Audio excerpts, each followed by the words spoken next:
매일 10분씩 하루에 2번 집요하게 의학 지식을 파헤치는 지식탐정 김규리입니다. 아이고 어깨야, 아이고 어깨야 하시죠? 이 어깨는 도대체 왜 아플까요? 그래서 제가 오늘 이 어깨 통증을 한번 뿌리를 뽑아 보겠습니다.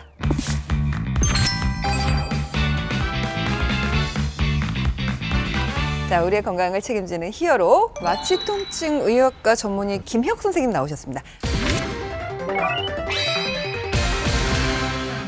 이 어깨 왜 이렇게 쉽게 통증이 발생하는 거죠? 안정성이 다른 관절에 비해서 좀 부족합니다. 회전근개라 불리는 4개의 힘줄에 의해 매달려 있는 구조다 보니 과도한 부하나 움직임 등에 쉽게 손상될 수 있습니다. 팔이 잘 빠지는 건 그래서인가요? 아무래도 가동성을 위해 안정성이 부족한 관절이다 보니 강한 힘에 의해 관절이 제자리를 벗어나는 탈골이 종종 발생하기도 합니다. 팔이 원위치 되더라도 그냥 두면 안 되겠죠? 또 선천적으로 힘줄이 약하거나 어떤 이유에서든 한번 탈골이 되고 나면 이 어깨를 지탱하는 힘줄이나 인대에 손상이 오게 되며 굉장히 불안정해지기 때문에 제대로 치료받지 않는다면 습관성 탈골로 이어지기도 합니다. 어깨 통증에 단순 근육통도 있겠죠, 선생님? 근육의 스트레스, 잘못된 자세나 반복적인 움직임 등이 원인이 되어 근육의 통증 유발점이 생겨납니다. 어깨나 팔의 근육을 손으로 눌렀을 때 단단한 덩어리가 만져지면서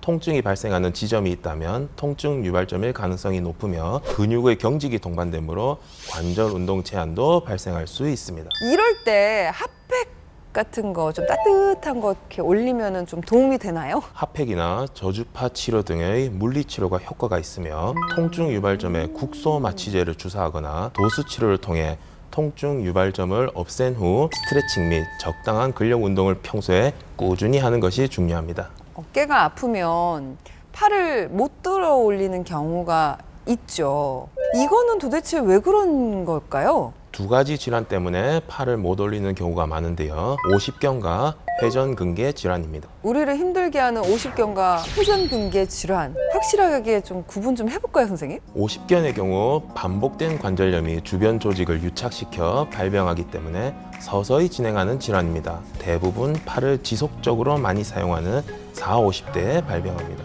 회전근개 질환은 서서히 진행할 수도 있지만 단 한 번의 무리한 사용이나 부상으로도 발병이 가능하므로 전 연령층에서 모두 발생 가능하며 나이가 들어가면서 근육과 힘줄이 약해지면 좀 더 자주 발생할 수 있습니다. 혹시 차이점은 없을까요? 오십견, 회전근개 질환 모두 스스로 팔을 들어 올리기 어려운 건 동일하지만 오십견의 경우 다른 사람이 팔을 들어 올리려 해도 잘 올라가지 않지만 회전근개 질환은 타인이 들어 올렸을 때는 비교적 잘 올라가는 특징이 있습니다. 정확한 진단을 위해 초음파, MRI 검사 등을 통해 유착된 관절낭이나 손상된 힘줄을 직접 확인하는 것이 가장 중요합니다. 통증을 없애는 가장 빠른 방법 혹시 있을까요? 진통소염제 복용이 매우 중요합니다. 염증이 아주 심한 상태에서는 다른 좋은 치료가 시행조차 어렵기에 어느 정도 염증이 반드시 조절되어야 합니다. 복용할 때 주의할 점은 없을까요? 기존에 흔하게 복용하는 진통소염제는 대부분 위장관에 부담을 주게 되어 있습니다. 약물의 작용 기전 때문에 그렇습니다만 위염이나 식도염, 소화불량 같은 기저질환이 없는 분들에게는 크게 문제가 되지 않습니다. 다만 위장관이 평소에 불편하시던 분들께는 상당히 나쁜 영향을 줄 수 있는데요. 다행히 최근에는 위장관에 영향이 적은 진통소염제가 많이 개발되었으며 대부분 별다른 이상 없이 복용이 가능하게 되었습니다. 고혈압 있으신 분들 있잖아요. 근데 그 약도 드시고 건강기능식품도 많이 드시잖아요. 같이 복용해도 문제 없을까 항상 좀 걱정이 되는데 어떤가요, 선생님? 약물 간섭 없이 복용이 가능합니다. 종종 혈액의 응고를 방해하는 약물이 동반되었을 때나 약물 알레르기가 있는 경우에는 주의가 필요한데 어떤 병원을 가든 본인이 드시는 약물을 빠짐없이 의료진에게 알려주고 특히 약물 알레르기가 있는 경우에는 반드시 말씀하셔야 합니다. 보수 치료 같은 것도 하면 도움이 된다고 하던데 어떤가요? 오십견의 경우 유착된 관절낭을 분리시켜줘야 하므로 치료에 좀 더 시간이 필요할 수 있습니다. 말씀하신 도수치료 및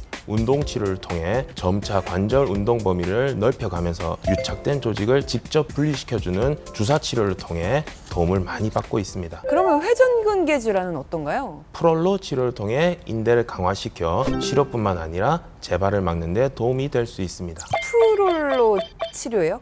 인대 증식에 필요한 DNA 성분 및 콜라겐을 직접 주입하거나 자신의 피를 채취하여 재생인자를 분리시켜 손상된 조직에 공급하는 등의 치료들이 많이 개발되어 도움을 받고 있습니다. 선생님, 근데요, 어떤 분들은 주사를 맞고 많이 아픈 것 같다라고 말씀하시는 분들도 계시는 것 같더라고요. 그러니까 어떤 주사가 도대체 그렇게 아픔을 유발을 하는 걸까요? 인대를 강화시키는 인대 증식 치료의 경우 첫 단계가 염증 유발이기 때문에 2-3일간 치료 부위가 불편할 수 있습니다.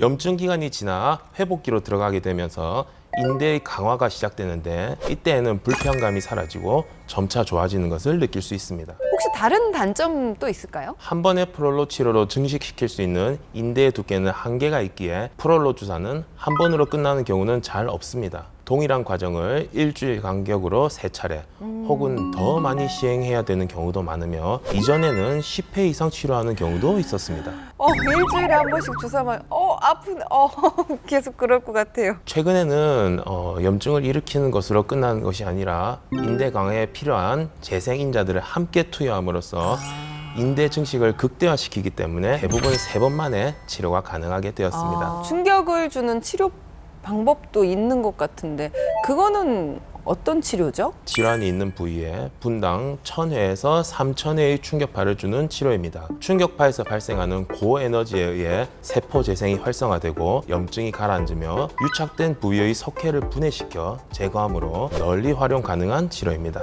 이것도 너무 아플 것 같은 생각이 드는데 어떤가요? 일주일 간격으로 3회에서 5회 정도 치료를 받게 되며 치료받는 동안 해당 부위에 통증이 있고 2-3일 정도 지속될 수도 있습니다. 그렇지만 체충격파 치료는 약물 치료가 불가능하거나 거부감이 있는 분들에게도 시행 가능하고 치료 효과가 좋으며 치료 후 즉시 일상생활이 가능하고 치료 시간이 3에서 5분 정도로 짧다는 장점이 있습니다. 통증이 안 생기도록 관리하는 방법 같은 게 혹시 있을까요? 책상 같은 것을 올려놓고 쭉 몸을 낮춰서 이런 거 많이 해요. 발을 네네. 올려주는 일종의 스트레칭이죠. 수건을 이렇게 등 뒤로 이렇게 보내줍니다. 그래서 이 뒤에 있는 수건을 반대편 손으로 잡아줘요. 부드럽게 쭉 올려줍니다. 떼수건으로 이런 거 하시잖아요. 그리고 우리가 많이 하는 또 스트레칭 하나 있죠. 반대편 발로 발을 잡아서 이렇게 쭉 당겨주는 이 스트레칭. 이런 것들이 일상생활에서 간단하게 할 수 있으면서 큰 도움을 받을 수 있는 운동이 되겠습니다. 자, 마지막으로 어깨 통증 방치하는 분들에게 한 말씀 부탁드립니다. 초기 50견이나 회전근개 질환은 비수술적인 방법으로도 간단하게 완치가 가능합니다. 병원 가는 것이 두렵거나 시간이 없다고 치료를 미루게 되면 더욱 두렵고 훨씬 오래 걸리는 치료를 받게 될 수 있으니 초기에 반드시 근처 전문 병원을 방문하여 정확한 진단을 받아보시길 바랍니다.